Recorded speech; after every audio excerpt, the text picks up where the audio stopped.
이번 시간에는 교재 143쪽 되겠습니다. 무상 삼기계를 설함 부분인데, 지난 시간에 좀 했습니다만은 처음부터 다시 또 한번 보겠습니다. 지난번에 원문을 같이 읽었으니까 제가 해설하겠습니다. 그럼 이 참회 여선지식 수 무상 삼기의계 대사은 선지식이여 기각 양족존 기정이욕존 기정중중종 종금 이후로 칭불위사하여 갱불기 삼위외도하고 원자 삼보는 자비로 정명하소서. 이상 삼창 이렇게 돼 있죠. 그래서 이상 삼창은 앞에 이제 해능 대사가 대중들을 위해서 먼저 선창을 하고 대중은 각자 따라서 이제 하는데, 이 부분은 3번 같이 삼창을 한다. 이렇게 해서 갈로 안에 넣고 이상 삼창이다. 이렇게 써놨습니다.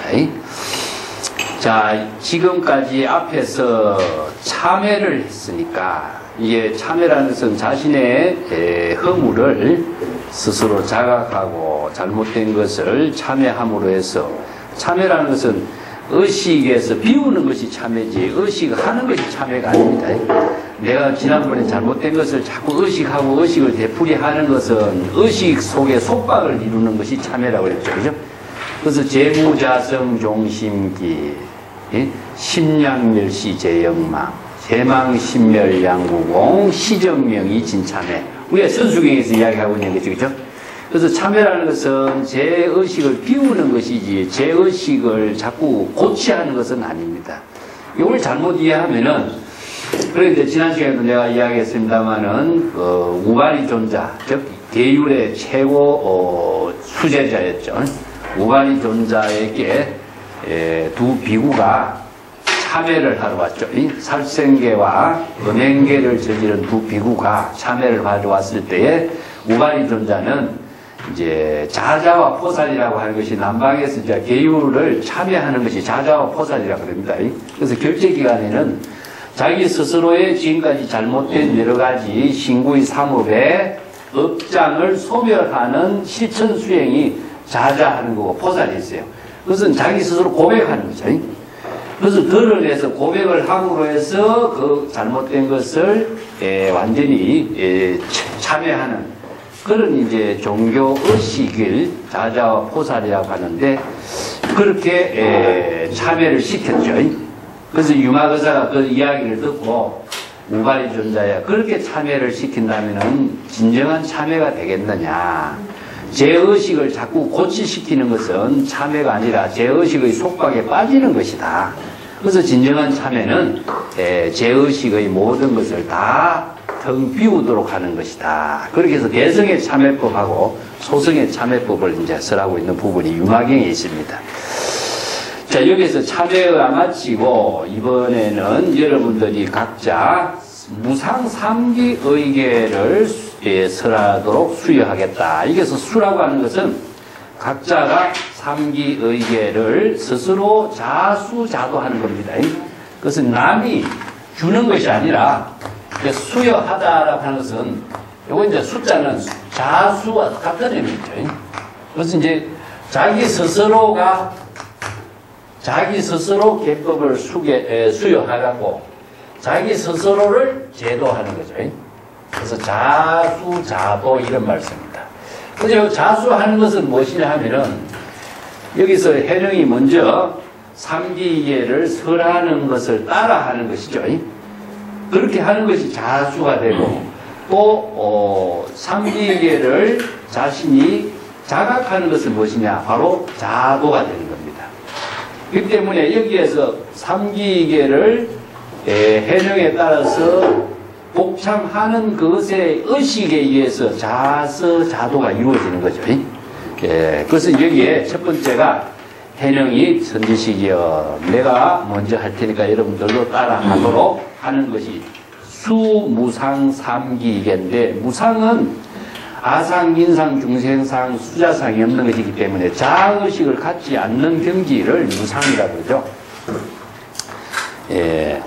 그래서 이제 여기에 삼기의 특징은 지난 시간에도 언급을 했습니다만은 화엄경 정행품에 나오는 자료가 대성 삼기의 가장 기본적인 내용입니다. 그 책에 보면은 145쪽에 제가 그 화엄경 정행품에 있는 구절을 해놨거든요. 여기에서 자기의 불 이렇게 해놨습니다. 여기 이제 145페이지 문제 한번 볼게요. 자기의 스스로 깨달음의 경지를 이루는 부처에 기한다. 부처님에게 기한다는 말이 아니고 부처의 지혜에 기한다는 뜻입니다. 이게 스스로 깨달음을 이룰 때 부처가 되는 것이고 부처를 이룬 그 지혜에 스스로 기하는 것이지 다른 대상에 기하는 것이 아니죠. 그렇기 때문에 자자가 들어갑니다. 그리고 강은 중생 반드시 일체의 모든 중생이 해체돼도 불법의 대도를 깨달아 체득하여 무상의 깨달음의 경지를 이루도록 무상, 발무상이라는 것은 바로 무상의 깨달음의 경지를 발심 수행해서 이루도록 하는 것을 발이라고 하는 것은 죽어있는 상태가 되살아나게 하는 겁니다. 이게 이런 의식을 하기 전에는 우리가 그런 의식에 마음의 지혜가 작용이 되살아나지 않아요. 이런 의식을 함께 실천함으로 해서 발심 수행함으로 해서 의식에 죽어있던 지혜가 되살아나는 겁니다. 이게 발의 의미를 두고 있어요. 그래서 이제 불교 수행에서 많이 사용하고 있는 의미가 발심이라든가 이 발심도 마찬가지예요. 우리가 중생심으로 망심으로 있었는데 자각을 함으로 해서 자신의 마음의 지혜 작용이 깨달음으로 발휘가 되는 거죠. 또 기신, 기신이란 말도 지금까지 이것도 아직까지 그런 작용이 없다가 신심이 되살아나게 하는 거죠. 그 다음에 성이란 말씀, 성도. 성이라는 것도 중생심으로 있다가 발심 수행을 하면서 깨달음의 수레를 스스로 만들어요. 그래서 이 수레를 타고 중생심에서 부처의 세계로 나아가게 하는 것이죠. 수레를 타는 것. 이런처럼 발심, 기신, 성, 신심 이런 말을 쓰는 것이 전부 다 자신이 죽어 있습니다. 지금 중생심으로 있을 적에는 죽어 있는 겁니다. 죽어 있었는데 발심을 하고 수행을 하고 자서자도하는 의식을 실천함으로 해서 살아난 거죠. 자, 죽으면서 죽어있는 지혜가 되살아나게 하는 것은 이러한 의식과 수행에 의해서 이루어지는 거죠. 이게 가만히 있으면은 이걸 발심수행이라고 그래요. 발심수행을 함으로 해서 죽어있는 지혜를 되살리게 하는 게 요게 발무상의 무상의 최상의 깨달음의 지혜가 발휘되도록 하는 것이다. 또 자기의 법 스스로의 진여의 법, 정법이죠. 진여의 지혜가 여법하게 작용되도록 하는데 기하는 것이니 모든 중생들이 깊이 경전의 가르침을 깨달아서 입이라는 것은 들어가다는 뜻이지만은 그 경지를 깨닫는다는 것 같습니다. 그래서 이 입이라는 글자가 또 어려운 내용인데 불교에서는 전부 다 입이라고 하는 것도 이제 이 불이법문의 경지에 들어가다라고 한다면은 대상 경지에 빠져버려요. 이걸 이제 덕입이란 말을 씁니다. 깨달아 체득하다. 이거 덕입이란 말로서 이해를 합니다. 그래서 불이법문의 경지를 깨달아 체득하다. 그 경지를 완전히 자기가 한 세계에 들어가서 자기와 하나가 되어버린 것을 입이라고 그러죠. 그게 우리가 여산의 진면목이라고 하는 수동과 시가 있는데 여산의 진면목을 알기가 어렵다. 왜냐? 내가 여산에 들어와 있기 때문에 대상으로서 그 진면목을 모르는 거죠. 그것은 여산과 자기가 하나된 경지가 여산 속에 자기가 들어가 있기 때문에 여산의 진면목하고 여산과 자기가 하나 되어버린 상태가 이걸 입이라고 해요. 깨달아 체득한 경지는 불이 법문과 하나 되어버린 경지죠. 그래서 이게 문 밖에 있을 적에는 이 경지가 대상으로 보였는데 문 안으로 들어오니까 우리 법문과 자기와 하나 된 경지가 되어버린 것이 입이라는 거죠. 그렇기 때문에 우리가 문 밖에 있다가 문 안에 들어온 것은 깨달아 체득한 경지를 입이라고 표현합니다. 자, 정법의 경지를 경전의 가르침의 법문을 깊이 깨달아 체득해서 지혜가 마치 바다와 같이 되기를 바란다. 이런 원력을 삼기로 쓰라는 겁니다. 그래서 지혜가 바다같이 됐다 하는 것은 지혜가 너무나 넓고 깊다 하는 의미죠. 덕은 높고 지혜는 깊고 이런 말을 써요. 그러니까 높은 것은 산에다 비유하고 깊은 것은 바다에다 비유를 했어요. 그래서 지혜와 덕이 높고 깊은, 여기서는 이제 바다와 같이 깊고 넓은 그런 지혜를 부족하기를 원력을 세웁니다. 자기어성, 자, 성은 성가인데 추가성의 의미도 있지만 꿈업성, 보살성을 말합니다. 그래서 대성불교에서는요 보살성인데 그 보살성도 십지 이상의 지혜를 부족한 보살성을 말하고 있습니다. 이제 대성기실론에서는 십지 이전의 수행자를 초보 수행자, 십지 이상의 법신의 지혜를 갖춘 수행자를 보살성이라고 합니다. 그 스스로 법신의 보살성의 경지를 이룬 성가에 기합니다. 반드시 많은 중생들이 통미대중 일체무에, 이어서 대중이라는 것은 사람을 말하는 게 아닙니다. 수없이 많은 중생의 번뇌망심을 통미 스스로 잘 다스릴 줄 아는 능력을 부족하여 일체의 대상 경계에 무해자재한 경지의 지혜로운 삶을 이루기를 바란다. 이런 의미죠. 통미대중이라고 통미라고 하니까 대중을 통미하는 것이 아닙니다. 그래서 많은 마음속에 8만 4천의 번뇌망념이 수없이 일어나는 것을 뭐라고 여기서 대중이라고 해요. 수없이 많은 중생을 다 중생의 번뇌망념을 잘 다스린다 하는 것을 정법의 지혜로 잘 다스릴 수 있는 능력, 통미 여법하게 정법의 지혜를 잘 다스릴 수 있는 능력을 부족해서 일체 무해자재한 경지를 이룬다. 이것은 다른 말을 한다면 진흙탕에 피면서도 진흙탕에 묻지 않고 지혜로운 삶을 실행하는 보살도를 이렇게 돼요. 그래서 많은 번뇌망념을 다스린다라고 하는 것은 뭐가 필요합니까?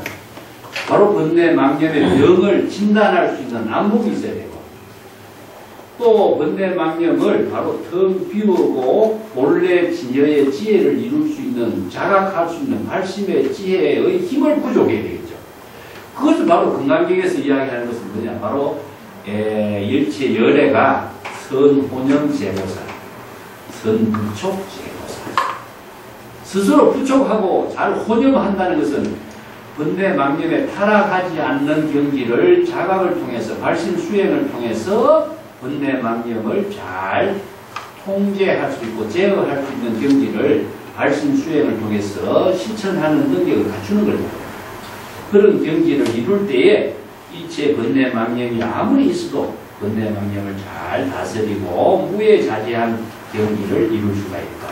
그 상위에는 궁극적으로 진여의 지혜로 여법하게 시절인연에 따라서 번뇌망념을 잘 다스리면서 깨달음을 이룰 수 있는 그 발심 수행을 하는 대성의 수행자가 하는 실천을 말하죠. 전부 다 불교에서는 자각의 종교에다 입장을 드려야 됩니다. 이걸 부처님에 기합니다. 법에 기합니다. 성가에 기합니다. 대상을 두고 기를 한다면 기할 대상이 어디 있느냐. 자, 이것을 우리가 기로서 있고 그냥 생각 없이 글자만 애워서 하는 불교의 의식이었어요. 근데 불교 단계에서는 철저하게 자각의 종교, 선의 세계를 가지고 정법을 제시하고 있습니다. 자, 앞페이지 143페이지를 넘어가겠습니다. 자, 귀, 각, 양족종. 경전의 구절하고 선의 내용하고 차이가 뭐냐면, 경전의 부분들은요, 인도에서 설하고 있는 가르침이거든요. 그 인도에서 설하고 있는 경전의 가르침은 인도는 굉장히 논리적이고 수학 공식과 같이 체계가 있습니다. 그 논리적인 사고 방식에 역학의 수학처럼 설하다 보니까 불교를 법의 종교라고 해요. 법이라는 것은 이것은 완전 무결하게 논리적인 정확성을 갖추고 있어요. 근데 중국인들은 어떠냐면은 논리적인 사고가 없어요. 그래서 공이라는 이 법문을 인도에서 경전에서는 수없이 설하고 있지만은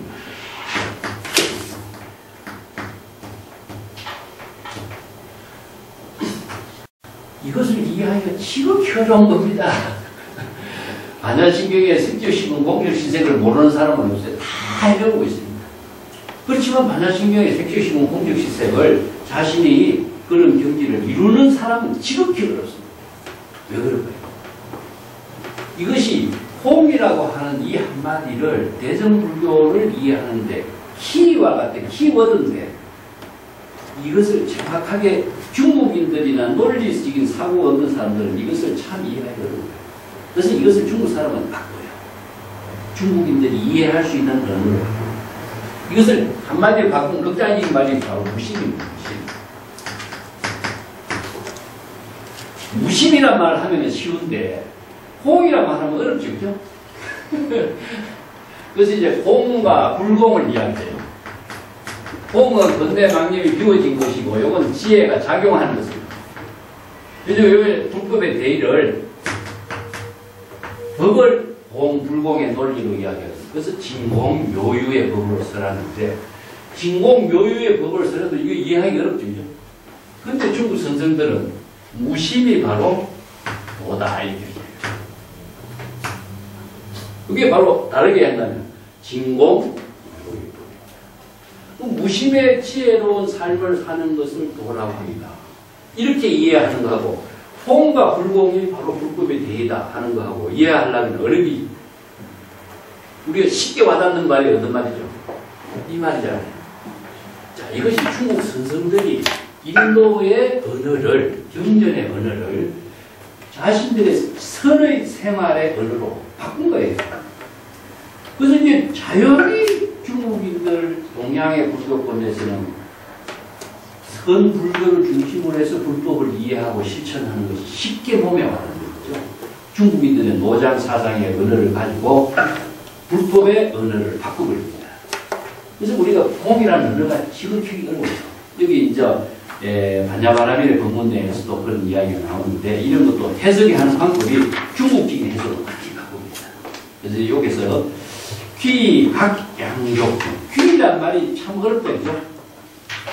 귀라고 하는 것은 바로 중생심에서 진여 본심으로 되돌아간다. 내가 아바나란 말을 내가 자주 이야기했죠. 그래서 귀라고 하는 글자는요, 환원성의 종교를 이야기합니다.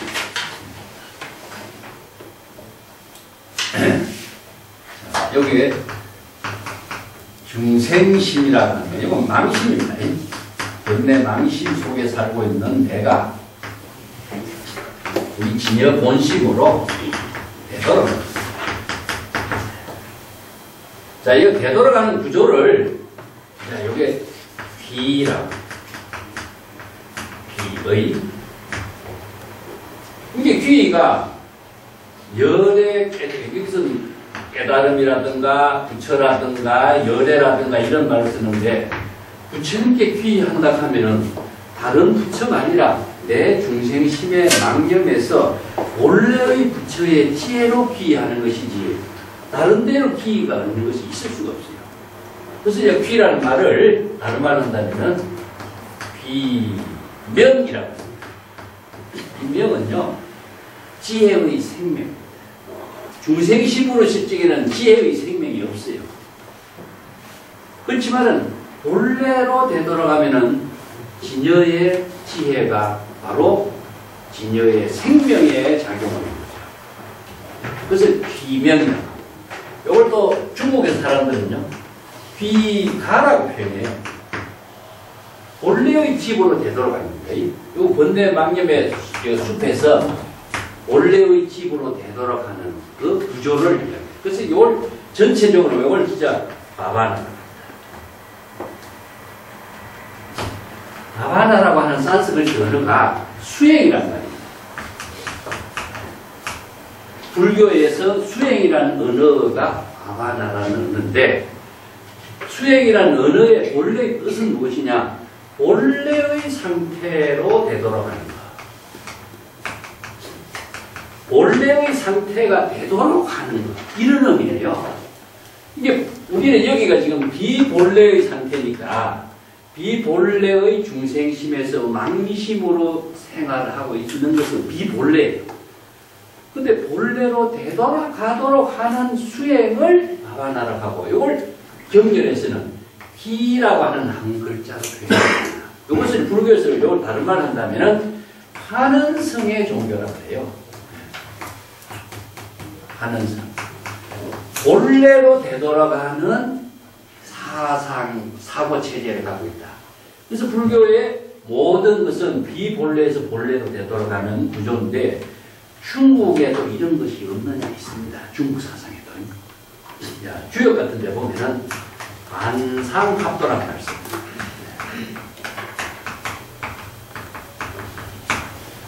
이 반이라고 하는 것은요, 상식을, 이 상은 뭐냐, 일상적인 중생의 일상적인 모든 사고를 되돌이키게 하는 거죠. 그래서 중생의 일상적인 사고의 틀을, 즉 번뇌망념에서 벗어나서 이것을 본래로 되돌아가게 해야 도에 결합됩니다. 그래서 이제 이걸 다른 말로 한다면 선에서는 이걸 어떻게 합니까? 무심의 경지가 되어야 도에 개합된다. 이렇게 바꿔요. 자, 얼마나 쉽습니까? 무심의 번뇌 망심이 없는 경지가 되어야 도에 개합된다. 자, 공의 경지가 되어야 불도의 깨달음을 이룬다. 똑같은 말이거든요. 자, 그러면 여기에서 망심에서 본래로 되돌아가는 것은 어떻게 이루어지는가? 자, 여기서 깨달음이란 말입니다. 그래서 비각 양족전 나오죠.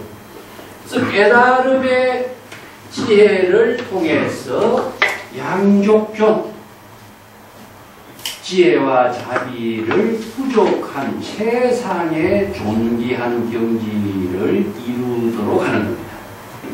그래서 양족이라는 것은요, 지혜와 자비가 부족된 것입니다. 그러니까 깨달음의 지혜 작용에는요, 깨달음의 부처는 지혜와 자비를 원만하게 부족했다, 이런 말 하죠. 그죠? 그러면 부처는 무엇이냐? 깨달음, 번뇌망념을 자각함으로 해서 본래의 진여의 지혜로 되돌아갔을 때에 부처가 돼요. 그럼 부처는 지혜와 자비가 부족된 공덕을 이루는 묘역이 있습니다. 그래서 지혜와 자비는 무엇이냐? 상구보리 하와 중생입니다. 그래서 상구보리는 깨달음을 이루는 발심 수행에서 이루어지고, 하와 중생은 저절로 일체 중생과 깨달음의 지혜가 함께, 일체 중생과 함께 자비의 힘으로 중생을 구제하는 일이 이루어져요. 이렇게 해서 이제 깨달음의 발심 수행을 통해서 정각을 이루는 것이 바로 비본래의 중생심에서 본래의 진여의 지혜를 이루는 깨달음이 됩니다. 이 구조를 불교에서 수행체계라고 합니다. 여기 이제 깨달음을 이루는 기각양족존이 되죠. 근데 이런 망심을 자각하는 것, 망심을 자각하려면 뭐가 필요하죠? 불법의 대의를 부족해야 되고, 또 중생의 병을 진단할 수 있는 안목이 있어야 되는 것을 정법 아니라고 해요. 정법의 안목이 없으면은 망심은 내가 비본래의 숲에서 있다는 사실을 본인이 인식을 하지 못하고 자각을 할 수가 없죠. 그래서 불법의 대의를 부족하는 공부가 불법 수행의 기본이다. 그것이 이제 어떻게 부족해야 되느냐? 이것은 의사 선생님이 의학을 공부했듯이 불교는 경전과 의록을 공부하지 않고서는 이 안목이 안 생기는 거죠.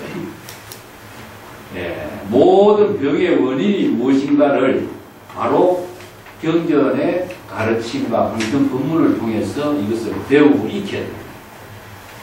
이게 언어부터 익혀야 됩니다. 언어를 통해서 모든 문명을 우리가 이루게 하는 것이기 때문에 그래서 언어를 통해서 불법의 대의를 공부하는 것이 불교 수행의 기본이 됩니다. 자, 깨달음이라고 하는 말은 무엇이냐? 항상 망념을 자각하는 겁니다. 자기 스스로 망념을 자각하는 것을 깨달음이라고 합니다. 그래서 깨달음을 부처라 그래요. 깨달은 것은 깨달은 자를 부처라고 말하면 붙다는 뜻입니다. 붙다는 깨닫다 하는 말을 요 한자로 이렇게 바꿔놓은 거예요. 이 부처 불자에는 뜻이 아무것도 없습니다. 붙다, 깨닫다 하는 자. 뭘 깨닫느냐? 바로 자기 스스로 중생의 번뇌 망념에 타락되어 있는 자기 자신을 망념에 따라져 있는 요걸 이제 불교에서는 신병이라고 그래요. 번뇌 망념의 신병의 환자로 되어 있는 자기 자신을 자각을 하면서 스스로 신병을 스스로 치료하는 것을 중생을 구제하는 것이다 이렇게 얘기합니다. 이 중생 구제를 남이 해줄 수가 없어요. 그래서 자기 스스로 자기의 마음속에 병을 진단하는 것이 바로 불지견, 정법의 안목입니다. 그래서 이제 자기 스스로 자각을 하는 것을 귀각 양족존. 예, 요게 이제 양족존이란 말은 어디에 쓰느냐 하면 법화경에서 처음 써요. 무상양족존이라는 말을 씁니다. 무상양족존. 최상의 깨달음의 경지를 안욕따라 삼약삼볼이라고 되죠. 그래서 최상의 무상, 위가 없는 무상의 깨달음의 경지를 이루었을 때에 지혜와 자비의 두 가지가 모두 원만하게 부족을 이룬 가장 존귀한 스승이 된다. 그런 의미로 양족존입니다. 그 다음에 귀정 이욕존. 다른 데는 귀법이라고 쓰는데 여기서 정이라고 쓰죠. 그죠? 정이라는 것은 정법을 이야기합니다. 예, 정법으로서 깨달음을 이룬 경지가 일체의 욕망을 여의게 하는 존귀한 경지를 이루게 되죠. 그래서 여법한 정법을 깨달음으로 이루는 것을 귀정이욕존이라고. 자, 정법을 깨닫게 되면은 모든 사법에 의해서 이루어지고 있는 욕망을 모두 다 여의게 된다. 그래서 욕망이라는 것은 중생심으로 작용하는 것은 욕망이라는 거예요. 자, 요게 보통 이제 욕이라고 하는 쓰는데 욕망은 오욕을 중심으로 많이 하죠. 이 5가지. 세간에서의 오욕을 우리가 만복을 부족한다. 세간에서는 오욕이라는 게 얼마나 중요하겠어요. 자, 재산도 많고 명예도 많고 또 건강하고 장수하고 전부 다 이 오복에 들어가야 됩니다. 오복에 들어간 것은 만복을 세간의 사람들이 가장 좋은 것은 만복이 다 부족되는 그 경기를 이루고자 전부 다 얼마나 많은 사람들이 노력을 하고 있겠어요. 그래서 이제 이 욕망을 다 이것은 자기 중심의 사고다. 이게 자아의식과 자기 중심을 중시하는 모든 욕망이기 때문에 이 욕망에는 반드시 부작용이 따르는 것이 뭐냐. 욕망을 이루고자 하는 모든 일에는 다 부작용이 따르잖아요. 그게 만약 중생에 한편으로서는 이루는 것이지만 한편으로서는 병을 갖고 있는 거죠. 그죠? 그래서 이 양면성의 문제를 완전하게 탈피할 수 있는 것이 정의라는 겁니다.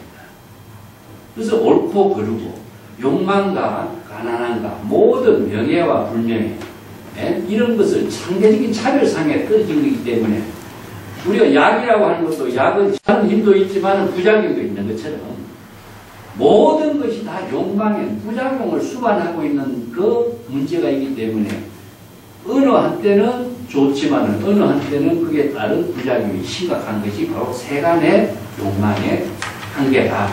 이것을 다 초월한 경지가 바로 이욕, 욕망을 여인 경지가 바로 정법, 여법한 지혜로운 삶을 이루는 것이다. 그래서 이제 이 욕이라는 것을 법으로 이야기합니다.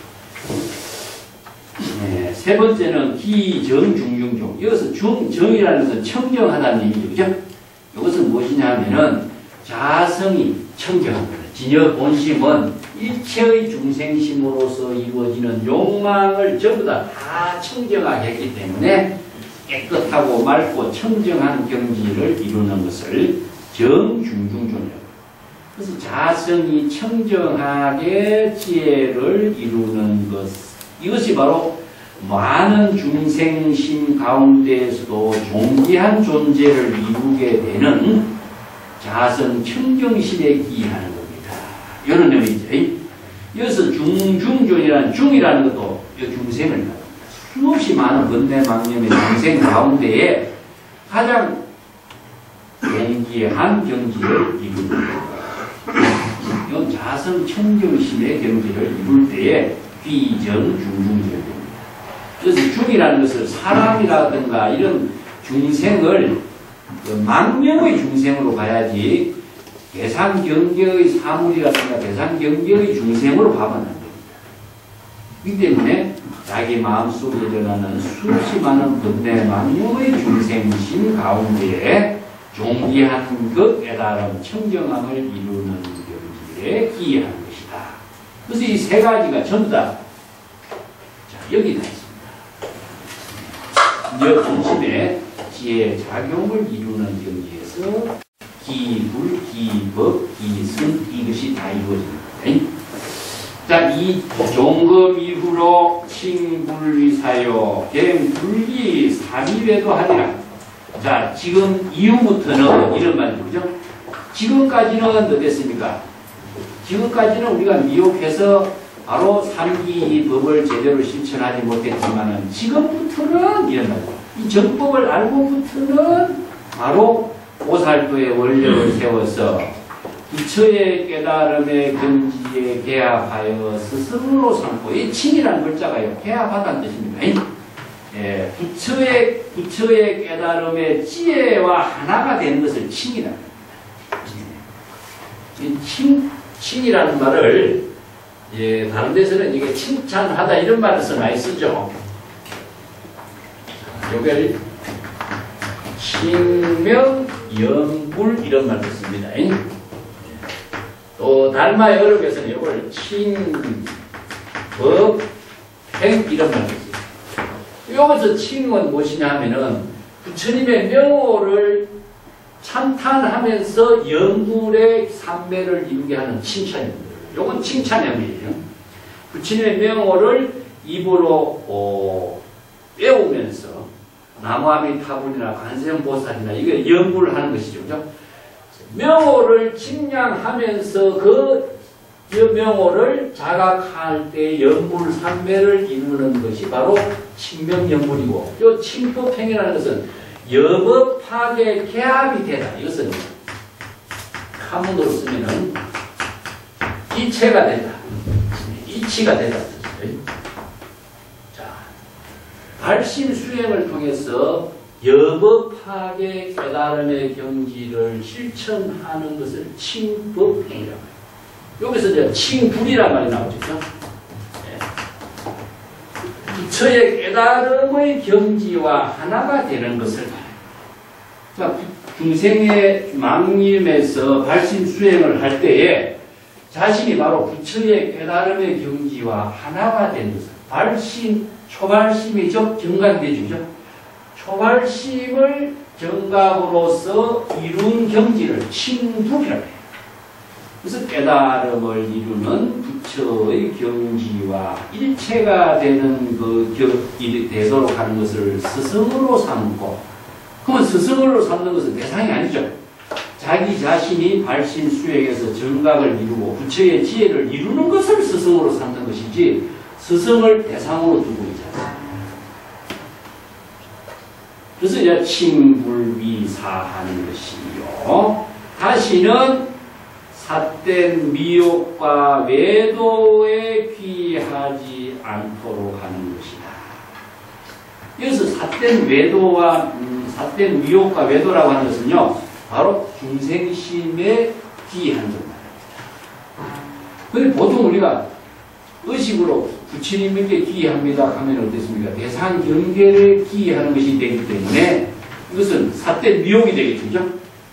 아니면은 존재하지도 않는 부처님께 귀합니다 하면 외도의 부처에 귀하는 게 되겠죠. 이게 의식에서 생기는 병폐가 이것을 지적하고 있어요. 그래서 선불교에서는요, 이런 불교가 형식과 의식에 의존하고 있으면서 불법의 본질을 상실한 것을 날카롭게 비판합니다. 이게 선불교에서 제시하고 있는 의록의 본문이에요. 대상을 두고 있는 것은 철저하게 미혹과 외도와 사도입니다. 중국 선종의 그 종교 개혁이라는 것이 무엇이냐면요, 서른천규에 보면은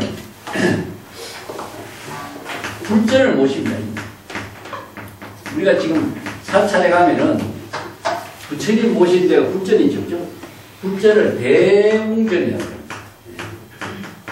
대웅전. 대웅이라는 것은 위대한 영웅이라는 뜻입니다. 대웅세존이라고 하는 말이 법화경에 있어요.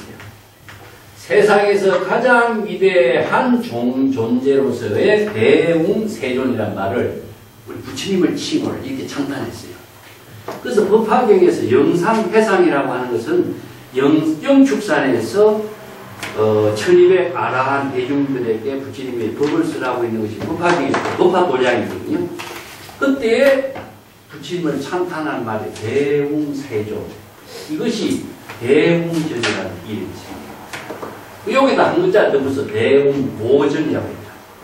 자, 여기에 부처님을 봉안하는 것이 불전이에요. 근데 중국 불교가요, 불상을 잘 모시고 부처님을 봉안하는 사찰, 그 땅에서 모든 종교 의식으로 발전했어요. 경전을 번역하고 거기서 읽고 참회를 하고 수계 법회를 하고 또 애참을 하고 정거를 하루에 4번씩 사시자선 육시행도 하루에 6번 그 땅에 올라가서 의식을 했어요. 우리가 지금 절에서 기도할 적에 4분 정건을 해요. 4분 정건하면 언제 하죠? 새벽에 하죠. 아침, 점심, 저녁에 하죠. 그럴 때 4번 정건을 하면 하루에 2시간씩 정건하면 그 땅에서 의식하는 시간이 8시간입니다. 저도 우리가 기도할 때 그렇게 했었어요. 이 하루 종일 식사하고 잠깐 쉬고 그 땅에 가서 기도하고 경입고 애불하고 의식하고 참회하고 절하는 거예요. 이게 뭡니까? 바로 법당이 되는 의식을, 부처님을 대상으로 해서 의식을 했던 것이죠. 이게 불교의 모든 것은 의식 중심의 종교 문화가 이루어졌어요. 그래서 종교의 의식이라는 것은 음악도 이루어지고, 모든 도구도, 예술도, 미술도, 한다. 이거 의식 중심으로 이루어져요. 그래서 보니까 의식에서 뭐가 생깁니까? 분이, 정신, 의례. 이거 자체가 종교의 얼굴이 되는 거죠. 그것이 중심이 무엇이냐? 배움입니다. 자, 그러다 보니까 자연히 부처님께 귀하고 부처님께 애부를 드리고 부처님께 의존하고 하는 모든 의존형의 종교가 됩니다. 자각형의 종교가 의존형의 종교 형식으로 바뀌게 만드는 힘이 무엇이냐? 의식이 있는 거죠. 자, 그런데 중국 설에서는요, 종교 개혁을 이루어요. 불전을 잃지 않습니다. 법당만 세워요. 그래서 우리가 요즘에는 법당이 부처님 모신 데라고 착각하지만 법당은 아니었어요. 법당은 불상을 모시지 않았어요. 중국 선종에서는 완전히 불전을 싹 폐지시켜. 일체의 의식을 폐지시켜. 자, 여기서 법당은 무엇이냐? 방장, 주지가 이제 방장에 거주했는데, 주지가 설법하는 겁니다. 설법해요. 그래서 법당의 형식이 어떻게 되냐면요. 여기에 의자만 딱 하나 있습니다. 의자만 딱 있고, 기러기 형태로 썼어요. 문에 들어가서 기러기 형태로 보여요. 법사의 의자를 마주해서 앉는 법은 없어요. 법사에게 법문을 듣는데 앉아서 듣는 법은 없어요. 딱 서서 듣는 거예요. 근데 얼굴을 마주하는 게 아니라 기를 법사에 마주하는 기만. 그래서 청법이라고 해요. 청법. 설법을 듣는 쪽에 초점을 둬요. 그리고 질문하고 토론하고 이렇게 해서 법문을 듣고 이것이 교육도량이죠. 철저하게 설법하고 청법하는 교육도량으로서 법당이 만들어졌어요. 이게 얼마나 중요한 종교 계획이냐면은 임재의 법문에 무의 기민이라고 합니다. 무의 도인이라고 합니다. 이 한마디가 모든 권위를 여기서 다 초월해요. 여기 이라고 하는 것은요, 부처의 지, 깨달음의 지, 신분의 입장, 수행의 지장, 모든 위치가 전부 다 여기서 없어집니다. 의존하는 대상이 없어요. 이런 종교 개혁을 이룬 것이 중국 조사선입니다. 그래서 여기에 선이라고 하는 것은요, 불법의 근본으로 되돌아가는 운동이었어요. 의식에 사로잡히는 종교 문화를 만드는 것이 아니고 불법을 바로 깨달아서 모두 바로 부처의 지혜로운 삶을 이루는 정법의 불교를 제시하는 것이 종교개혁입니다. 그래서 중국인들이 이번에 종교개혁은요, 중국인들이 이 병폐를 스스로 그 한계를 느끼기 때문에 극복하려고 하는 그 종교개혁을 이룬 겁니다. 그런데 오늘날 세계에서 가장 인도의 선이 유명하잖아요. 인도의 선은요, 선의 발생은 인도에서 했지만 선의 사상은 중국에서 발전이 됐어요. 오늘 세계에서 젠이라고 하는 영어 단어가 나왔죠. 이 젠이라는 글자는 일본 사람들이 발음입니다. 이 젠이란 말은 선의 상징어가 된 것이지 창이라든가 더야나라든가 인도의 산스크리트를 사용 안 해요. 젠 이 한마디는 일본 사람들이 중국에서 이루어낸 조사선을 세계로 펼치면서 이 언어가 세계의 하나의 대명사가 된 겁니다. 선의 대명사가 된 거예요. 그런 문화를 제시하고 있는 거기 때문에 만약에 의존형의 종교 불교 같으면요, 이것은 망할 수가 있어요.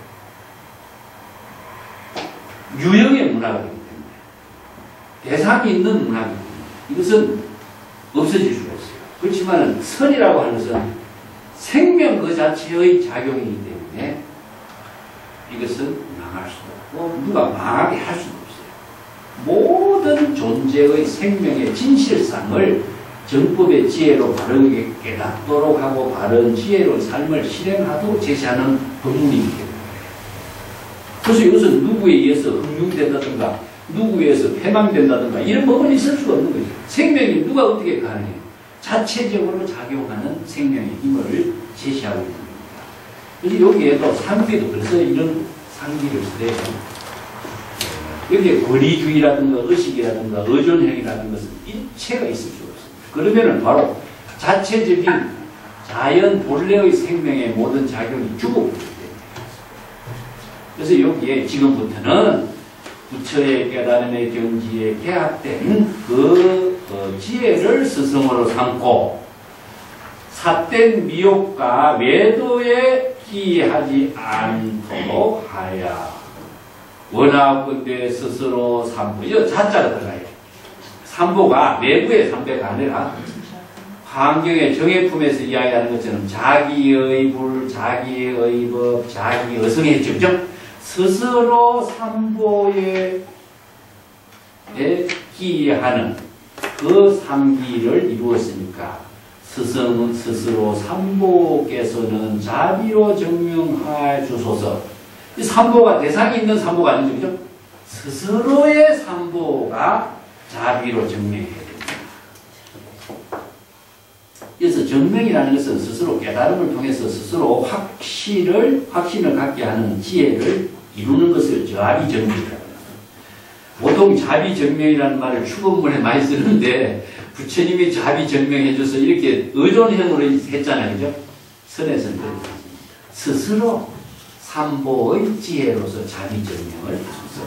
그래서 이상삼창 세 번을 하는 겁니다. 자, 그리고 나서 이제 여기 조금 해설을 해놨어요. 선지식이여 해는 번 선지식 귀 자성삼보하니 불자는 각자요 법자는 정량이 성자는 정량아. 자, 선지식 여러분,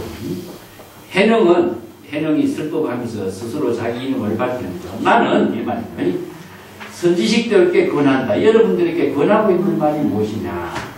귀 자성삼보, 자성의 삼보에 귀하도록 권하고 있다.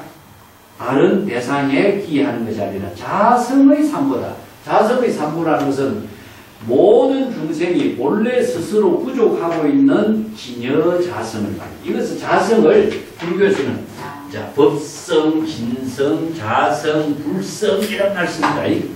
자, 성이란 말입니다. 성은 모든 생명의 근원을 성이라고 해요. 이것은 이제 불성, 부처의 모든 생명의 근원. 자기 자신의 모든 자성, 스스로 외부의 힘에 의존하지 않고 자체적인 생명으로 작용하는 이걸 자성, 여법하게 지혜로운 생명을 이룬다고 해서 법성, 진실한 생명을 이룬다고 해서 진성. 자, 불교에서 이런 용어들을 씁니다. 그래서 이걸 이제 진성을 진여라고 하고, 또 이걸 다른 말 한다면 여례라고도 하고, 여법이라고 하고, 여시라고 하고, 여여라고 하고, 전부 다 이런 언어들이 전부 다 여례라는 말을 갖습니다. 그렇기 때문에 외부의 힘이 여기에 들어가면 자성의 생명이 죽어요. 그래서 제가 이 자성은 자연 법의로 이루어졌다. 자연법이라는 것은 외부의 힘이 작용이 되지 않는 겁니다. 외부의 힘이 들어가면은 자의 상대적인 언어가 타입니다. 이 타. 타라는 것은 뭐겠어요? 스스로의 생명이 자연 본래 그대로 여법하게 생명활동하는 것을 성이라고 하는데, 여기에서 외부의 힘이 가미가 되면은 자연 본래 그대로의 자성의 생명의 작용이 되질 않아요. 이거 타는 무엇이냐 하면은 의존입니다. 부처에 의존했거나 대상에 의존했거나 아니면은 중생의 망심에 의존했거나, 이게 전부 다 자연 본래 그대로의 생명을 장애하는 것이 타가 되죠. 그 때문에 자연 여법하게 작용하는 성의 작용을 불교에서는 불성이라고 하고 자성이라고. 그래서 이 자성의 삼보라고 하는 것은 스스로 자체적으로 생명활동하는 자성이 깨달음을 이룰 때는 부처가 되고, 자성이 여법하게 생명활동하는 것을 법이라고 하고, 자성이 여법하게 깨달음의 지혜로운 삶을 원력행으로 실천하는 것을 성이라고 해요. 그러면 불법성 삼보가 다른 존재로서 있을 수가 개입할 여지가 없죠. 그렇기 때문에 자성의 삼보에 귀한다 이 말씀입니다. 자, 그럴 때 부처는 무엇이냐? 깨달음을 부처라고 하는 것이요. 이거 붙다, 깨닫다 이런 뜻입니다. 뭘 깨닫습니까? 바로 망념을 깨닫는 것을 부처라고 한다. 그 망념이 자기의 마음속에 번뇌 망념으로 일어나는 것을 깨닫는 겁니다. 법이라는 것은 올바른 것이다. 법은 무엇이냐? 바로 정법을 말하는 것인데, 자, 여기에서 우리가 정법이라고 하는 말은 사법과 매도법을 한번 이제 비교해 보면 합니다.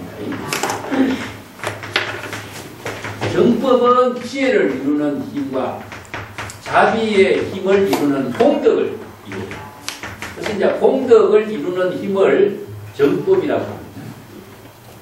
이 지혜는 무엇이냐? 자각을 통해서 스스로의 망념에 타락하지 않는 깨달음의 지혜입니다. 이걸 아냐의 지혜입니다. 자, 아냐의 깨달음의 지혜를 이룰 때 이것은 상부보리거든요. 자기가 번뇌 망념을 자각했을 때에 바로 아냐의 지혜를 이루면서 상부보리를 하게 됨과 동시에 불태진의 경지입니다. 이것은 스스로를 중생의 번뇌 망념에서 부처의 지혜를 이루게 하는 힘이 바로 정법이고, 두 번째는 자비는 무엇이냐? 깨달음의 지혜의 힘이 일체 중생과 함께하는 홍덕이 나누어져요. 이게 물이 자기 스스로 흘러가기 때문에 청정하게 되고, 만물에게 청정한 힘을 나눔의 자비가 바로 남덕을 베푸는 것이 되고, 이게 홍덕이 돼요. 그래서 이걸 하완중생입니다. 그래서 이제 지혜와 자비를 부족하는 홍덕행이 이루어지는 힘을 갖고 있어요. 정법은. 이게 정법이라고. 그러면 사법은 무엇이냐 하면 중생심입니다. 자기 중심. 자기 욕망을 채우는 거죠. 아까 얘기했던 삿된 견해를 가지고 있기 때문에 여기서는 지혜와 자비의 힘이 나누어지지 않고 자기 자신이 욕망을 채우다 보니까 뭐가 많냐? 업이 많아요. 그래서 이 업은 자기 자신을 죽이는, 생명을 죽이는 생사윤회의 업을 만듭니다. 그래서 이 중생심으로 사법을 행하지 말라. 외도법은 무엇이냐? 외도법은 삿된 어떤 대상을 추구하는 겁니다. 예, 허황되게 추구하는 거죠. 무엇을 하면 무엇가 이루어진다든가 이런 허황된 대상 경계에 빠져서 자기 자신을 상실하게 하는 거고, 또 많은 시간과 자신의 쓸데없는 모든 힘을 낭비하게 합니다. 그래서 잘못된 길에서 헤매고 있는 것을 매도라고 이야기합니다. 그래서 이제 항상 정법을 제시하는 것은 지혜와 자비의 덕을 이루는 능력을 스스로 부족하고 발휘하는 것을 정법이라고 합니다. 그것은 바로 진여자성의 생명활동을 정법이라고 합니다. 그래서 불교에서 얼마나 이 정법을 강조하고 있는가. 정법 안장, 이것이 이제 불법의 가장 중요한 생명. 자, 성은 바로 청정한 것이다. 그러나 이러한 여법학의 정법을 수행하는 보살은 청정심으로서 항상 지혜로운 삶을 실행하는 사람이다. 그래서 정법을 실행하는 것 자체가 바로 청정한 지혜로운 삶을 이루는 것이다. 이 정이라는 것은요, 다른 말 한다면은 진흙탕에 살지만, 사바세계가 진흙탕이잖아요. 그죠? 사바세계의 진흙탕에 살지만은 진흙탕에 물들지 않고 항상 연꽃처럼 청정한 경지의 삶을 이루는 것. 이게 이제 정은 청정이라는 말과 같습니다. 정법으로서 청정한 경지를 이룬다. 청정이라는 것은 항상 모든 힘을 갖고 있습니다. 물이 청정하지 않으면 생명을 키워내는 힘이 안 나. 공기가 청정하지 않으면 모든 만물을 생명을 청정하게 할 수가 없어요. 그래서 청정이라는 것은 만물이 생명 활동할 수 있는 힘을, 에너지가 바로 청정입니다. 그래서 이걸 불교에서도 천복이라는 것입니다. 불법 수행하는 것을 우리가 아까도 얘기했는데 만복이 있고 천복이 있다고 했죠. 세간에서는 만복을 부족하는 것이 가장 좋은 일이죠. 만복이 부족되어야 풍부하고 넉넉하고 여유하고 뭐 다 만복을 부족하도록 많은 사람들이 얼마나 많은 노력을 하고. 그런데 천복은 무엇이냐? 만복을 싹 비우는 거예요.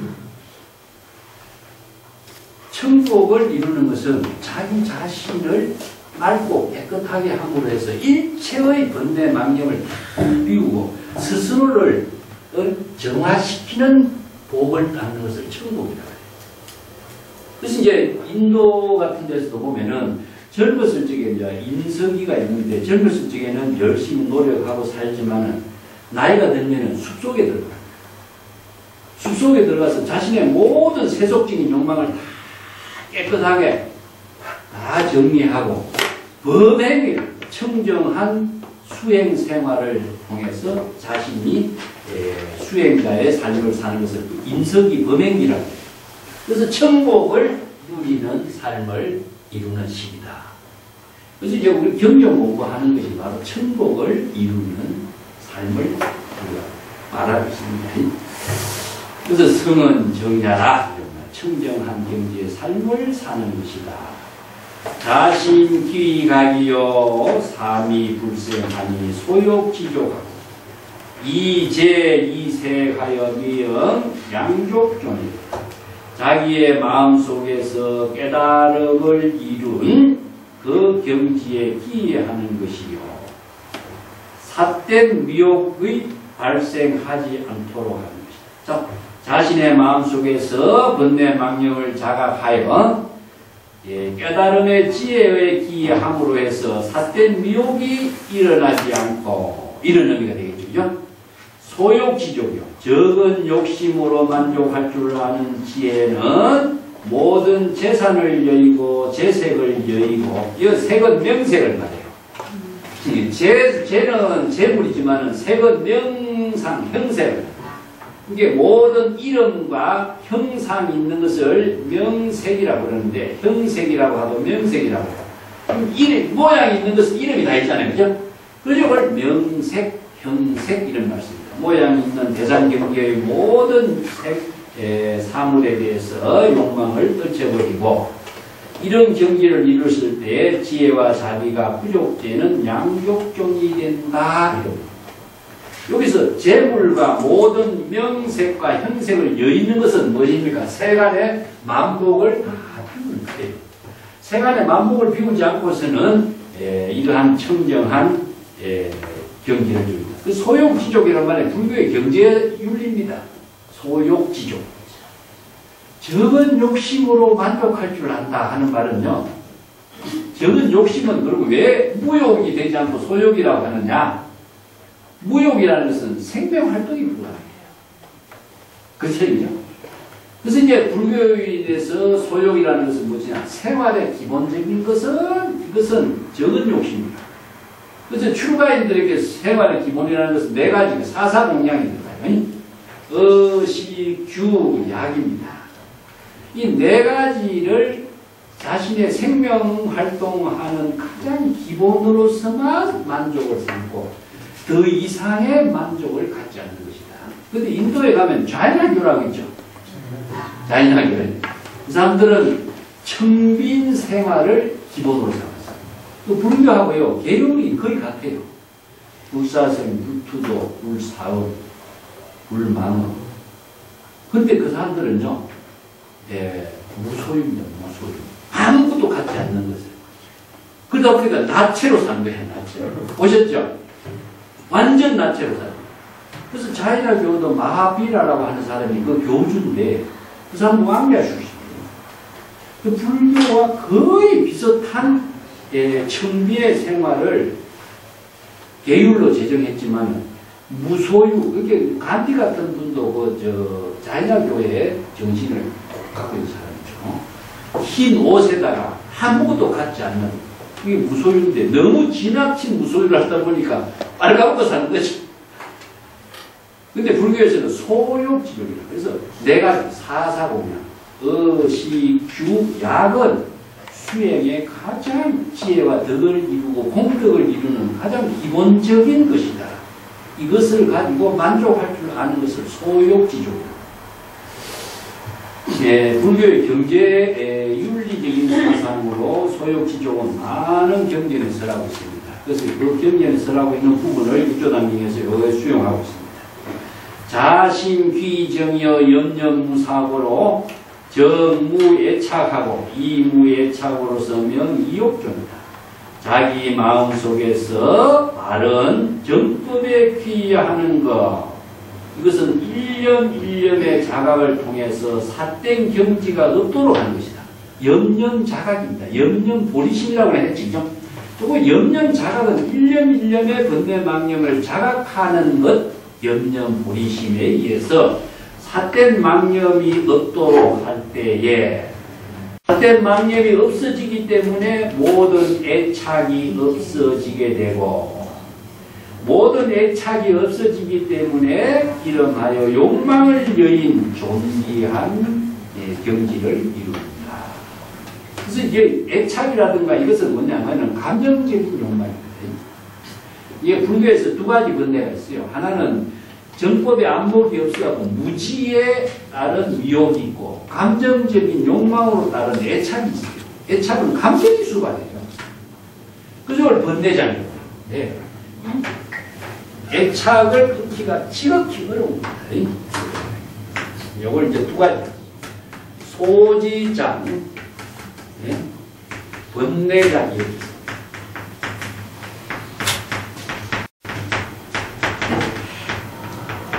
이걸 다른 말로 한다면은 지혜, 지적인 장애를 지혜의 장애를 갖게 되는 것이고, 이거는 애욕에 따른 여러 가지 장애를 수반한다고 해서 애란 말을 써요. 이게 이제 중생의 번뇌가 두 가지. 지적인 장애는 무엇입니까? 불법의 대의를 몰라. 정법을 모릅니다. 정법을 모르기 때문에 정법과 사법을 판단할 수 있는 안목이 없어요. 안목이 없기 때문에 뭡니까? 미혹에 빠져요. 미혹에 빠져갖고 자기가 어느 방향으로 나아가야 되는지 방향을 잃어버리고 사는 사람. 그 중생은 미혹의 숲속에 빠져서 자기가 어느 방향으로 가야 될지 헤매고 있는 것이다. 그래서 정법 수행을 할 수가 없어요. 그래서 이제 소지장, 지적인 장애를 갖고 있기 때문에 지적인 장애를 벗어나려면 정법의 안목을 갖추어라. 이것이 바로 불법 수행이다. 두 번째는 아무리 지적인 장애를 잘 없애고 정법의 안목을 부족했다고 할지라도 감정으로 수반되는 감정이 따르는 번뇌망념은 참 끊기가 어렵다. 왜? 이걸 이제 다르게 한다면 심리학자들이 기, 정, 네? 의 이렇게 표현하죠. 근데 정의적인 감정이 수반되는 번뇌망념은 아무리 우리가 불법의 안목을 갖고 있어도요, 찰나에 망념이 일어나요. 이때 망념을 일어나지 않도록 할 수가 없기 때문에 정법의 지혜로서 감정적인 번뇌망념을 자각하고 판단하고 벽을 진단하고 자각을 통해서 정법의 지혜로 이것을 벗어나게 하는 능력을 불법 수행이라고 발심 수행이라고. 그래서 정법의 안목이 없으면 감정적으로 일어나는 번뇌망념을 진단하지 못하면 여기서 벗어나지 못하는 거죠. 그래서 애욕의 갈등에서 벗어나기가 지극히 어렵기 때문에 애욕의 갈등에 벗어나는 애착을 벗어날 수 있는 지혜는 정법의 안목이 반드시 있어야 돼요. 그래서 그런 지혜로 발심 수행할 수 있도록 것을 시각과 공각. 내가 지난번 표현 나눠줄게요. 시각은 안목이 있어요.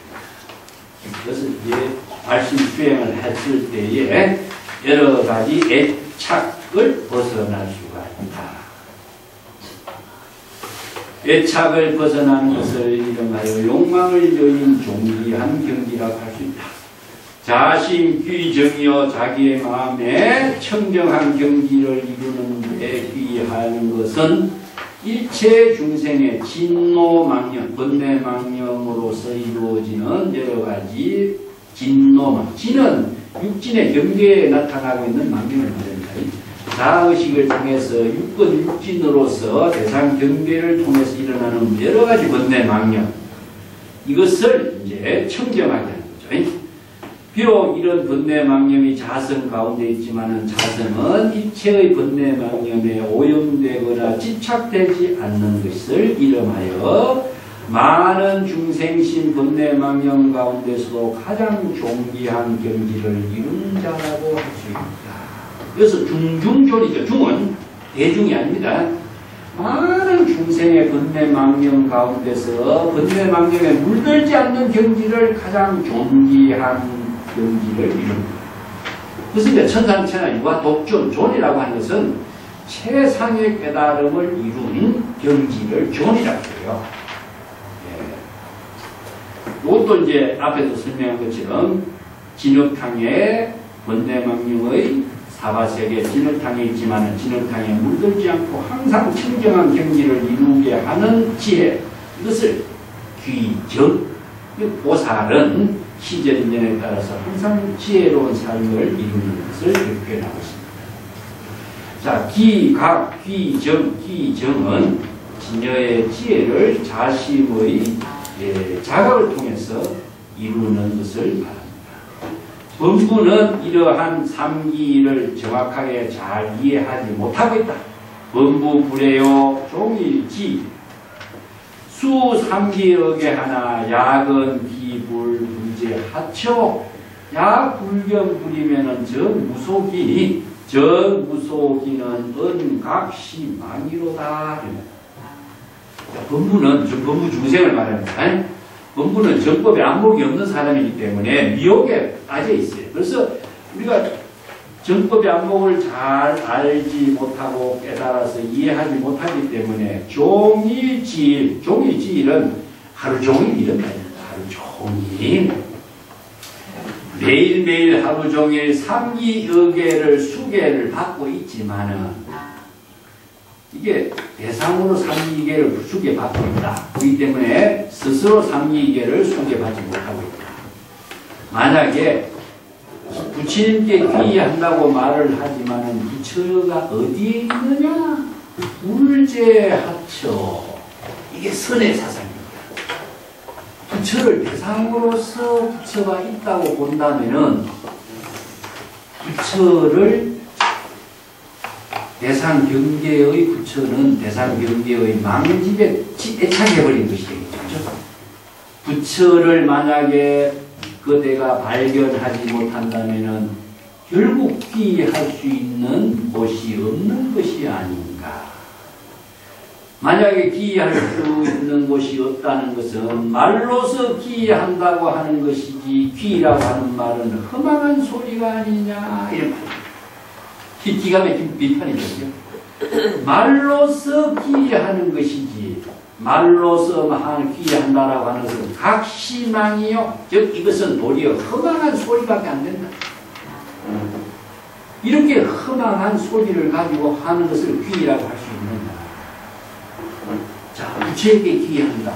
부처가 어디 있느냐. 부처에 귀의할 부처를 발견하지 못하고 찾지 못한다면 귀의할 부처가 어디 있느냐. 근데 우리가 부처님께 귀의한다는 말을 했지만은 사실상 내용은 전혀 이해하지 못하고 있잖아요. 이런 경우를 지금 날카롭게 비판합니다. 부처가 어디 있느냐? 부처가 어딘 줄 모르고 귀의한다는 말이 맞느냐? 그거 허망한 소리 하고 있지 않느냐? 이게 바로 의식을 비판하는 것입니다. 지금까지 선 불교 이전에 날마다 부처님께 귀의합니다, 참여합니다, 사홍선을 해줘. 이 입으로만 하고 있잖아요. 이게 의식으로 하고 있는 모든 잘못된 것을 얼마나 날카롭게 지금 비판하는 것입니다. 자, 귀의할 곳이 없다면은, 이거 귀의한다라고 하는 말은 허망한 소리가 아니냐. 거짓된 허망한 소리밖에 아니다. 선지식이여 각자 스스로 잘 관찰하여 막착용의하라. 자신의 모든 마음의 지혜, 마음의 작용이 막착 그릇됨이 없도록 하라. 그래서 관찰이라는 것은 뭡니까? 바로 정법의 지혜로 잘 관찰하라. 이게 뭘 관찰해야 됩니까? 이겠습니다. 네?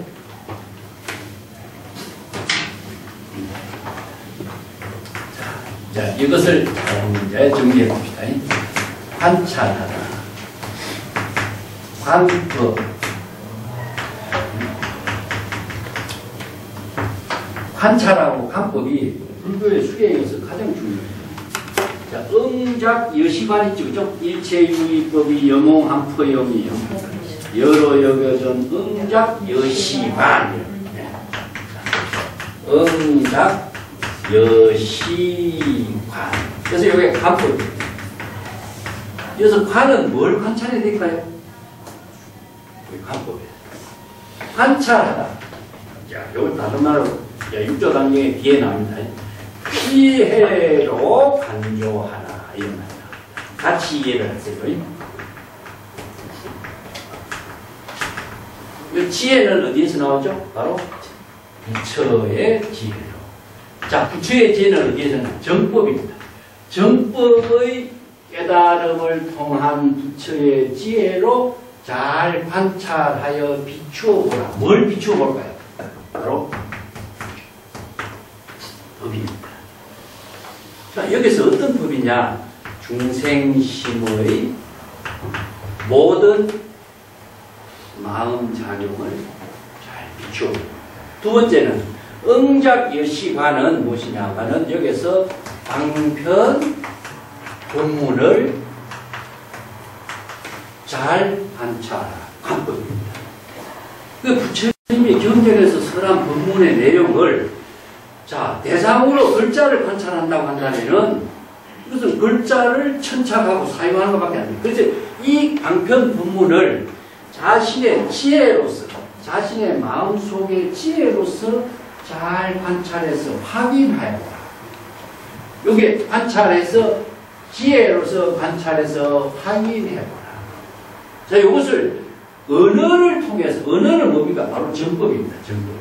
정법의 가르침을 자각해서 부처의 지혜로 자신의 마음속에 일어나는 번뇌망념을 정법이냐 사본이냐 잘못된 것이냐를 바르게 관찰했을 때에 자신이 정법이 아닌 것은 비우게 되고 떨쳐버리게 되고 정법으로서 지혜를 이룰 수 있는 힘은 스스로 정법의 지혜를 실천할 수 있어요. 그래서 관찰하는 힘이 정법을 토대로 해서 관찰하는 것이지 글자를 관찰하는 겁니다. 근데 모든 사람들이 글자를 제대로 관찰하지 않는 것이고 또 하나는 뭐냐? 지혜로 관찰하지 않기 때문에 지혜를 이룰 수 있는 힘을 스스로 체득하지 못해요. 그래서 이 불교에서 관법수행이라고 하는 것은 경전의 법문을 정법의 지혜로 관찰해야 됩니다. 글자를 아무리 대상으로 외우고 있을지라도 지혜로 작용하는 힘을 갖지 못한다면 그것은 지식을 익히는 습관밖에 안 되죠. 보통 우리가 지식이라는 것은 어디에 있다고 했습니까? 머릿속에 있습니다. 지혜는 어디 있죠? 지혜는 우리의 진여의 지혜의 작용 속에 있습니다. 그래서 지혜는 진실된 생명 활동으로 이루어진 가운데 있고 지식은 공상과 환상과 지식 속에만 있습니다. 진리는 어디 있습니까? 진리는 머릿속에만 있습니다. 진실은 생명 활동과 함께 작용하는 것을 진실이라고 해요. 그렇기 때문에 지혜는 진실된 생명 활동을 말합니다. 그래서 불교에서 이야기하고 있는 지식하고 지혜를 나누어요. 지식으로 알고 있는 것은 진리입니다. 불법의 진리, 불법의 가르침이에요. 지혜는 지금 여기 생명 활동을 통해서 작용하는 생명으로 하는 것을 지혜라고 해요. 그게 이제 발라바라밀이라는 말을 지혜라고 하는데 지혜는 지식이란다. 우리가 공의 법문을 아무리 지식으로 알고 있더라도요. 지혜로 간조하는 진실된 생명으로 작용하는 힘을 쓰지 못하면은 머릿속에 공의 법문이 있지. 자신의 지혜로운 생명 속에 공의 법문이 이루어지지 않아요. 그래서 이걸 지혜로 잘 관찰하라. 자, 여기서 삼기가 어디 있느냐? 머릿속에 있습니까? 의식 속에 있습니까? 자신의 지금 여기에서 지혜로운 생명으로 작용하는 삼기가 되도록 하라. 이런 얘기예요. 그래서 머릿속에 있고 지식 속에 있는 삼기는 아무런 의미가 없는 거죠. 사실은 죽어있는 것밖에 안 되죠. 그래서 지혜는 생명을 진실된 생명으로 살리는 것을 관찰해라. 경전 가운데서 다만 말하고 있지 않는가? 자기의 불, 불은 귀타불이다. 자성에 불기하면은 무속기처라. 경전 가운데 말하고 있는 본문이 조금 전에 읽었던 화엄경의 정행품에 있는 구절입니다. 화엄경 정행품에 분명하게 말하고 있지 않느냐? 스스로의 기, 부처의 깨달음의 경지에 기하라고. 기탑을 다른 부처에 기하지 말라고 말하고 있지 않는가? 자, 이게 얼마나 여기에서 선성의 법문으로서, 육조 해능의 법문으로서 이 구절을 강조하고 있는가. 보통 이 의식 속에 빠져있기 때문에 이걸 모르고 있어요, 사람들이. 이건 뭐 불자뿐만 아니라 출가한 스님들도 이걸 얼마나 잘못 이해하고 사람이 많아요. 이것은 바로 불법을 모르고 있다는 이야기거든요. 불법을 모르고 정법을 모르고 어떻게 기본적인 삼기도 사홍성도 모르고 우리가 수행을 한다. 정법을 지도하는 스승이라고 할 수 있겠는가 하는 거죠. 그래서 다른 부처, 내부의 부처, 객관적으로 존재하는 부처는 어디 있습니까? 글자밖에 없습니다. 어떤 부처가 탑이 어디 있어요? 자기가 생각하고 있는 망상의 어느 속에 탑으로는 있지만은 진실된 탑으로는 존재하지 않습니다. 그렇기 때문에 다른 부처에 기이하지 말라고 하는 것이 아니냐. 자성에 기이하지 않는다면은 기이할 곳이라는 것은 없다. 자, 귀의 근본은 어디 있습니까? 바로 본래로 되돌아가는 겁니다. 근데 이게 아까도 불교는 환원성의 종교입니다. 숲에서 집으로, 중생의 망심에서 진여의 자성으로 본래로 되돌아가는 거죠. 근데 본래로 되돌아갔다고 해서 본래로 되돌아간 경지가 뭐가 하나 더 붙는 것이 아닙니다. 본래로 되돌아가기 때문에 일체 군더더기가 다 떨쳐나간 경지예요. 본래 청정한 것은 일체 공의 경지이기 때문에 거기에는 붙을 것이 하나도 없어요. 그래서 우리가 잘못 이해하는 것이 뭐냐면은 그 이제 표현하고 이해합니다. 덕도 이런 말. 자, 아니면은 요즘 말에서 덕법, 전법 이런 말 쓰죠, 그죠? 법을 전했다. 법을 얻었다. 이제 얻을 법이 있다 한다면 이 법이라는 것은 대상이 만들어지고 사법이 되겠죠. 법을 전했다 하는 것은 스승이 제자에게 법을 전했다 하는 말을 쓰는데 전할 법이 있다고 하는 것은 이것은 정법이 아니고 사법이 되겠죠. 그래서 이심전심으로 법을 전한 내용이 무엇인가 하는 것은 방편의 언어로 써야 해요. 그렇기 때문에 전법과 덕법이라는 것은 자신이 정법의 지혜를 부족했다. 자신이 정법의 지혜를 부족한 제자에게 법을 인가하는 것을 정법이라고 그러지, 전해줄 법이 있다든가 전해받은 법이 있다든가 하는 것은 이건 정말 험한 이야기다. 그런데 많은 사람들이 이런 언어에 쏟고 있는 경우가 많잖아요. 아, 덕법했다, 덕조를 했다 하면 대단한 무엇이 얻은 것이 있다고 하는 것은요, 망상을 얻은 것밖에 안 됩니다.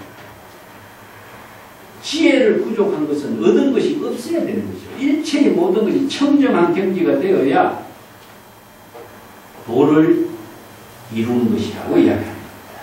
그래서 많은 사람들이 이런 정법의 지혜를 잘못 이해하는 경우가 상당히 많습니다. 자, 무상 3기제는 이것으로 마치겠습니다. 또 조금 질문이 있거나 의문점이 있으시면 질문해도 좋습니다. 내 해설 부분에도 좀 써놨지만은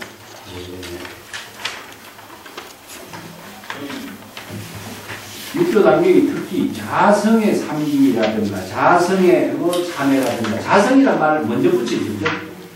이것은 내부의 대상을 절대로 내세우지 말라는데 초점을 두고 있어요. 이것이 이제 선의 본질을 이야기하고 있는 것이라고 보는 겁니다.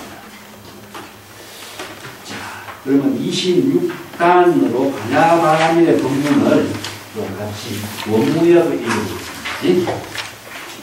네, 51페이지입니다. 제가 먼저 읽어볼게요. 금기 자기 삼보 금기 자기 삼보 총 각각 지심으로 여선지식 설 마하바냐 바라밀 선지식 수념불해요. 수념불해요. 해능 여설 각각 청법하라. 각각 청법하라. 마하반야 바라미자는 서국 범언이 당은 대지의 도피아니다. 차법 수행 구제 군념이요 군nhân 불행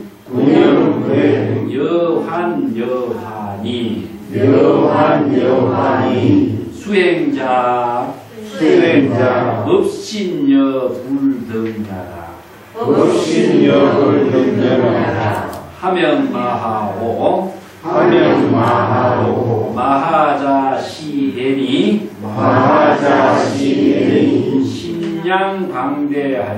심량 방대하여 유여의고입니다. 야 공심선이면 정락 무기공이니 세계허공이 능함 이를 성진하고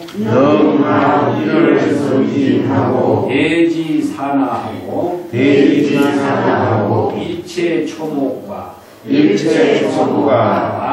악인선임 악법 천당지옥 진제공중이니 세인성공이 역부여시로다. 그래서 이제 육조 당경에 마하반야 바라밀의 법문을 이제 책에 있으라고 있습니다. 근데 사실 불법의 대의는요, 마하반야 바라밀 법입니다. 그 불법의 대의가 불교에서는 항상 기본, 법의 체계에서 항상 기본인 거죠. 내가 그것을, 마하반야 바라밀의 법은 어디에서 이루어지냐? 진여자성에서 진여자성은 일체 번뇌 망념이 없는 진여자성의 자체적인 생명입니다. 자체적인 생명 활동으로 이루어지는 그것을 법이라고 합니다. 진여자성을 불교에서는 진여자성이 어떤 법으로 이루어지냐 하면은 연기법으로 이루어지고 있다. 또 인연법으로 작용하고 있다. 그래서 불교는 모든 것이 인연법을 이야기하는 거죠. 그래서 인연법, 연기법이 진여자성이 연기하고 인연법으로 작용하는 이것을 자체적인 생명활동이라고 해요. 자, 아까도 이야기했지만은 외부의 힘이 가미되면은 자연 법위의 본성이 자체적으로 생명활동하는 것을 불가능하게 됩니다. 그렇기 때문에 자체적인 생명활동을 하도록 하는 것을 타는 겁니다. 바로 중생심이죠. 중생의 번뇌 망심이 자체적으로 생명활동하는 것을 장애해요. 장애하기 때문에 이것을 비우면 자체적인 생명활동을 비우도록 하는 것이 불교에서는 만야의 지혜를 이루는 법문이죠. 이게 공의 법문은 번뇌 망념을 비우도록 하는 것. 번뇌 망념을 비우도록 하는 방법은 무엇이냐? 자각하는 것. 이게 불교의 수행체계예요. 수행체계를 통해서 진여자성이 자체적인 생명활동하는 법은 어떻게 이루어지느냐? 자, 이건 영리관계로 이루어지는 법인데 진여 자체가 번뇌 망념이 비워졌기 때문에 공이 됩니다. 이걸 진공이라고 해요. 번뇌 망념이 비워졌기 때문에 저절로 그냥 불공이라고 해요. 이거는 묘유라고 해요. 자, 이걸 중국 사람들은 어떻게 번역하는데 해석을 하냐면 이 자자를 이것을 스스로 요거는 저절로 이렇게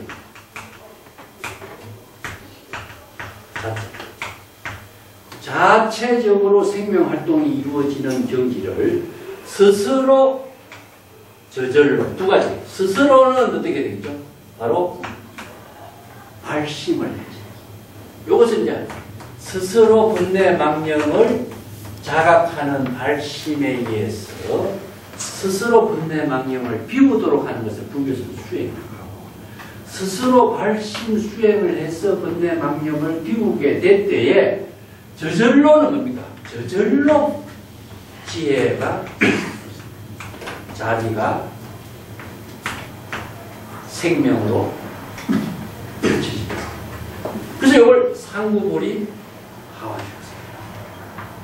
스스로는 분내 망념을 자각해서 저 자체의 생명이 작용이 되도록 하는 것을 말합니다. 자, 그렇게 비워진 경지를 뭐라냐면, 얘는 무엇이냐 하면은, 일체의 분내 망념이 비워진 경지이기 때문에 크다라고 하는 표현이 있어요. 그 대자는 크고 넓고 위대한 작용을 갖고 있어요. 자, 여기에서 3기를 마쳤으니까 각자 자기 자신이 지심은 무엇이냐? 본심을 말해, 지심을. 지자라고 하는 것은요, 절대란 표현을 두고 있습니다. 궁극적인 경지, 최상, 더 이상에 나아갈 수 없는 경지, 이걸 지자로 표현해요. 그래서 이걸, 지도라고 하는 말 씁니다. 이거 우리가 신신명에서 지도라는 말 쓰죠? 지도문안이라는 말 씁니다. 지극한 도의 경지는 바로 마하바냐 바라밀이고 안욕따라 삼량삼불입니다. 이걸 다른 말 한다면은 무상, 정등, 정각, 무슨 정등, 정각을 안욕따라 삼량삼불이를 중국 사람은 지도라고 했어요. 최상의 경지에서 최상의 깨달음을 이룬 경지는 궁극적으로 어디에 있습니까? 바로 진여 자체의 생명활동을 지도, 또 아니면은 무상, 정등, 정각, 또 아니면은 다르면은 대각, 아니면은 정각, 아니면은 묘각, 원각, 이런 말씀입니다.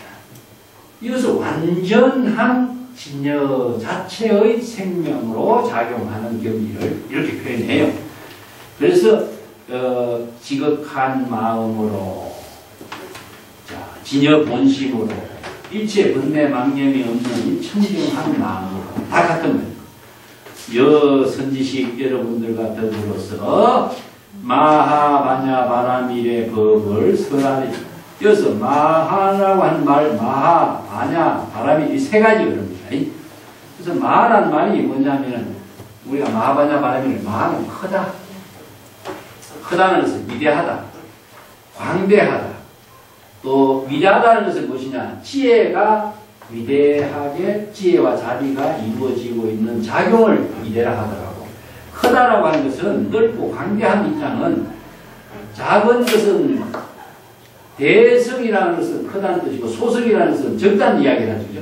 대성이라는 것은 크다라고 하는 것은 일체의 모든 만법을 모두 포용하고, 이게 마치 허공과 같다. 그래서 심려허공, 마음이, 지도의 마음은 심려허공이다. 허공과 같은 경지다. 그래서 일체 허공은 일체의 모든 존재나 만물을 모두 포용하고 있는 것처럼, 우리들의 마음에 번뇌 망념이 없는 지극한 마음은 일체의 모든 망념이나 깨달음이나 모든 것을 다 포용하고 있다. 그래서 중국에서는 선과 악을 분명히 나누어서 이야기하는데, 불교에서는 선과 악을 포용하고 있습니다. 선과 악을 구분하는 것은요, 차별에 떨어져요. 선과 악을 어느 하나를 선택하는 것도 차별에 떨어져요. 그것을 차별을 초월하는 지혜는 선과 악을 포용함과 동시에 선과 악을 배척하지 않는 겁니다. 그런 경지를 이제 대라고 표현하고 있어요. 바냐, 바람이, 바냐는 이제 브라주냐라고 하는데, 여기 브라주냐라고 하는 산스크리트, 마하, 브라주냐, 바라미타, 이런 말이거든요. 브라주냐라고 하는 지혜라는 뜻이에요. 지혜. 이게 이제 진공 묘유의 지혜를 여기서 보라주냐라고 하는데,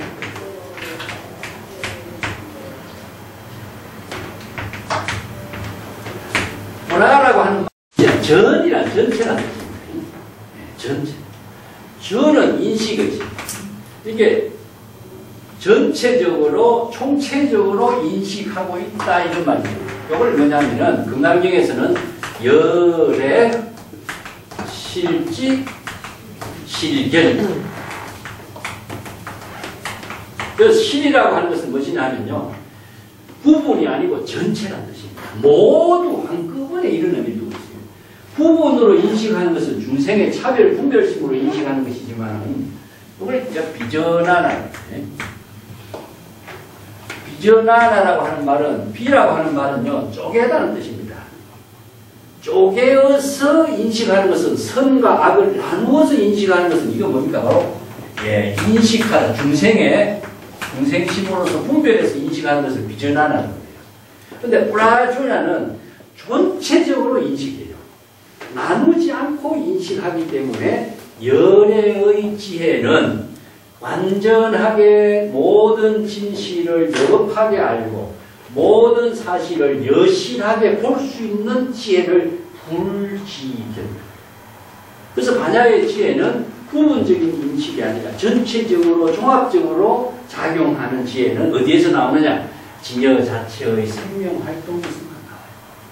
근데 중생심은 무엇이냐? 내가 보고 듣고 느끼고 인식하고 좋아하고 싫어하고 분별하는 인식은 무엇이냐? 비전하는 거죠. 그래서 여기에 산스크리트로 정확하게 구분되어 있어요.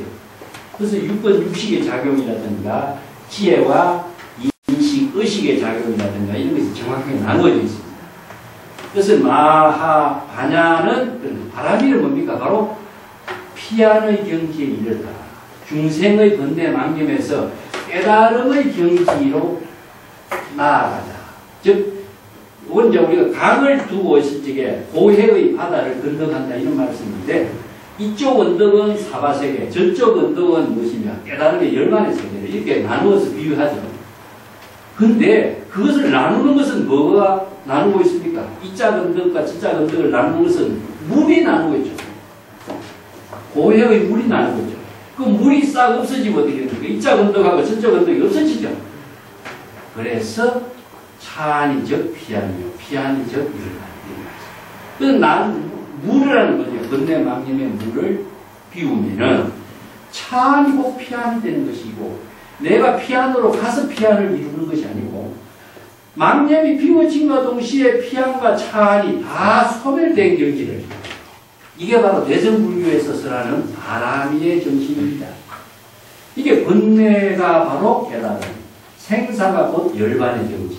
그것은 생사에서 열반에 가는 것이 아니고 번뇌를 버리고 열반의 경지를 이루는 것이 아니죠. 그거는 여기에서 다른 곳으로 가는 것이지만 대승불교에서는요, 두 개가 하나로 된 경지를 말해요. 가고 오는 경지가 없어야 돼요. 이것이 바로 바라미의 사상입니다. 근데 소승불교와 대승불교의 차이가 이런 데서 실천적인 입장에서 다르게 이제 설해지고 있습니다. 그래서 반야 바라미의 법문. 이게 위대한 반야의 지혜로서 열반의 경지를 이루는 법은 무엇이죠? 바로 진여자성의 생명활동으로 작용하는 연기법입니다. 생명활동으로 작용하는 법에 대해서 여러분들에게 설하게 되리라. 내가 이 법문을 설하겠다. 이게 바로 대승불교의 정법입니다.